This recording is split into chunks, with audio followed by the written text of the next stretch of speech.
டே குமரகுருபரர் சுவாமிகள் அருளிச் செய்த மீனாட்சி அம்மை பிள்ளை தமிழ் பாடல் 49. சங்கு ஓலிடும் கடல் தானைக்கு வெண்ணிடு தராபதிகள் முன்றில் தூர்த்த தமணிய குப்பையும் திசை முதல்வர் தரமுடி தாமமும் தலைமயங்க கொங்கு ஓலிடும் கை கொடுங்கோலொடும் திரி குறும்பன் கொடிச்சுரவு நின் கொற்ற பதாகை குழாத்தினொடும் இரசத குன்றினும் சென்றுலாவ பொங்கோல வேலை புறத்தினோடு அகத்தில் நிமிர் போராழி பருதி இரத பொங்காழி மற்ற பொறுப்பாழியிற் திரி புலம்பை புலம்பு செய்ய செங்கோல் திருத்திய முடிச்செழியர் கோமகள் திருப்பவள முத்தமருளே சேல் வைத்த ஒன்கொடியை வலம் வைத்த பெண்கொடி திருப்பவள முத்தமருளே. இதன் பொருள், சங்குகள் ஒலிக்கின்ற கடல் போன்ற படைகளைக் கண்டு புறமுதுகு காட்டி தோற்று ஓடிய மண்ணுலக மன்னர்கள்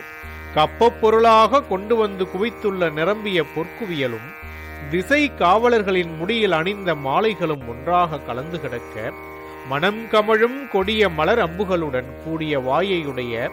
சிறிய மன்னனான மன்மதன் உயர்த்திய கொடியில் உள்ள சுறாமீனும் நின் வெற்றி கொடியாகிய கூட்டத்தில் உள்ள மீனும்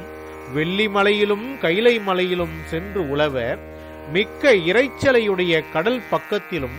உட்பகுதியிலும்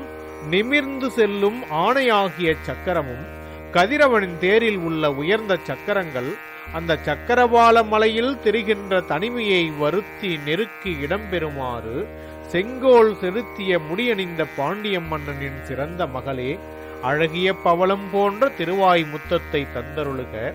மீன் சின்னமுடைய ஒன்கொடியை வலம் வைத்த பெண் கொடியே, அழகிய பவளம் போன்ற வாய்முத்தத்தை தந்தருள்க என்பதாகும்.